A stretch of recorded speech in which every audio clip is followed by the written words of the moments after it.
इसलिए मजारों पर औरतों को तो नहीं लेके जाओगे। बोल नहीं रहे हैं आप लोग। हाँ, मुझे सब पता है, ले जाइए। हाँ, नहीं कुछ लोग नहीं बोल रहे, उन्हें अपनी कंडीशन मालूम है। घर जाके कहेंगी बहुत बड़े मुल्ला जी बन गए हो मौलाना साहब की तकरीर सुन के। हाँ, बता रही हूं, चलना है इतवार के दिन मुझे। हाँ, सोच रही हो, बाकी मसले मसाइल तुम पूछते रहिए अपने मुफ्ती साहब से। सुन मेरी बहन, मजार शरीफ पर तेरी हाजिरी नाजायज और हराम है। और एक बात और सुन लो, पिछले 3 साल से अपने मुल्क में हिजाब का मैटर छिड़ा हुआ है। मालूम है ना आपको? कर्नाटक में हमारी कुछ बच्चियां सर पे कपड़ा ढक करके स्कूलों में पढ़ने जाती थी और वहां हालात खराब कर दिए गए और स्कूलों के गेट पर लिख दिया गया, बोर्ड लगा दिए गए कि हमारे यहां हिजाब वाली बच्चियां नहीं पढ़ सकती। तो साल भर वो हिजाब करते हैं, लेकिन जैसे ही मई और जून आता है तो हमने लखीमपुर में देख लो, चाहे बहराइच शरीफ में देख लो, चाहे लखनऊ में देख लो, कि सारे धर्म की औरतें, उनके घरों की औरतें भी सरों को ढकी रहती हैं। हमने कहा क्या ये हिजाब नहीं है, आपने कपड़ा क्यों पहन रखा है? तो कहती हैं हमने कपड़ा इसलिए पहन रखा है चूंकि गर्मी बहुत है, सूरज की तपिश आ रही है और बॉडी में जो सबसे नाजुक जिल्द होती है वो चेहरे की होती है। तो औरतें कहती हैं हमने इसलिए कपड़ा ढक रखा है ताकि सूरज की शुआओं से अपनी जिल्द को छुपाया जा सके, ताकि सूरज की गर्मी हमें तकलीफ न दे। मुसलमानों, अल्लाह का शुक्र अदा करो कि हमारे नबी ने हमारी मां बहनों को पर्दे का हुक्म दे करके सूरज की तपिश से भी बचाया है और बुरे लोगों की बुरी नजर से भी बचाया है। अल्लाह का शुक्र अदा करो। इसलिए किसी के कहने के चक्कर में मत आना। सारे रोडों पर औरतों को देखो पूरा मुंह छुपाए हुए। अल्लाह का शुक्र है कि हमें कपड़ा रखने का हुक्म सिर्फ 2 महीने के लिए नहीं बल्कि पूरे साल के लिए हुआ है। तो मैं ये अर्ज कर रहा था कि कर्नाटक में बोर्ड लगा दिए गए कि हमारे यहां हिजाब वाली बच्चियां नहीं पढ़ सकती और इतनी बहस हुई कि कर्नाटक के हाई कोर्ट में मसला पहुंचा और हाई कोर्ट से फिर सुप्रीम कोर्ट में पहुंच गए। जी,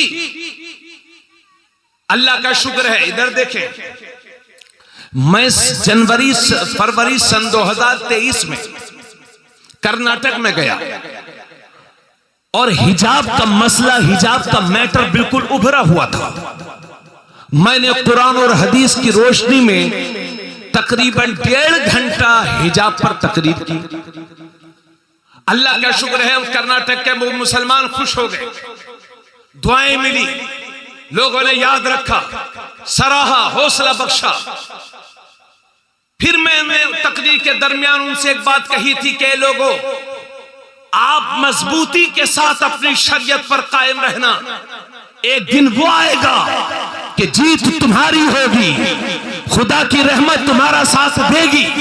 अल्लाह का शुक्र है मैं इस साल 7 जनवरी में कर्नाटक फिर गया। 7 जनवरी सन 2024 को फिर गया तो मैंने देखा कि वहां सत्ता परिवर्तन हो चुका है।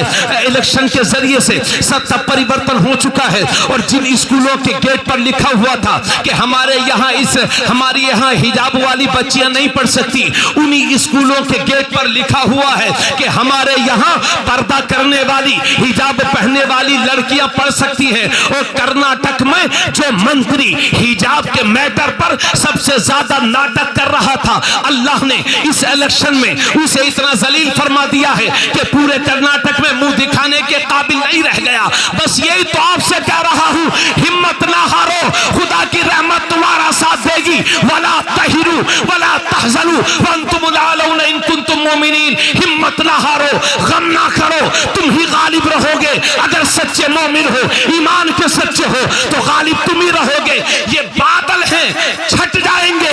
इस्लाम का उजाला सुबह अपने पुरवालों, बस एक जुमला याद रखो, तुम अपना रास्ता सीधा कर लो।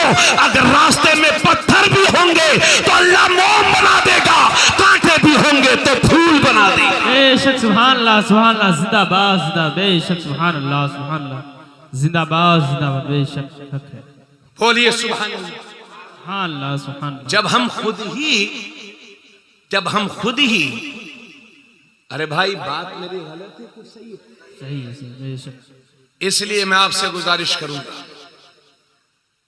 कि इस्लाम में दाढ़ी रखना मेरे नबी की सुन्नत है। बोलो सुभान अल्लाह, सुभान अल्लाह। हिम्मत पैदा करो और चेहरों पर दाढ़ियां सजाओ। और देखिए, चाहे दाढ़ी मुंडाइए और चाहे ये दोंगली रखिए, ये सब नजायज व हराम है। एक मुश्त दाढ़ी, ये मेरे नबी की सुन्नत है। अपने चेहरों पर सुन्नत मुस्तफा सजाओ ताकि दूर ही से पता चले ये नबी का गुलाम आ रहा है। इसलिए कि तलवारों की नोकों से जो तकलीफ जालिमों को नहीं होती, वो मुसलमानों की दाढ़ियों से हुआ करती है। और इस्लाम में झूठ बोलना हराम है। हमेशा सच बोलने की आदत डालो। आज ये जश्न गुस्ल बरात मना रहे हैं, उनके हवाले से अल्लाह का शुक्र, मैंने बहुत तकरीरें की, लेकिन गौसे आजम का वो बचपन का वाकया कि आपने डाकुओं की झुरमुट में भी डाकुओं के सरदार से कहा था कि मेरी मां ने 40 दिनार मेरी सदरी के नीचे सिल दिए हैं, और डाकुओं के सरदार ने जब देखा तो 40 दिनार सदरी से निकले।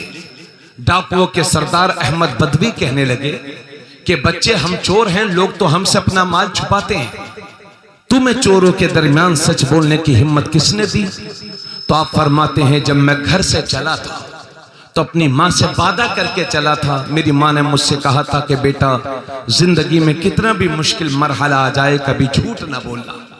आज माँ से किया हुआ वादा निभा रहा हूं।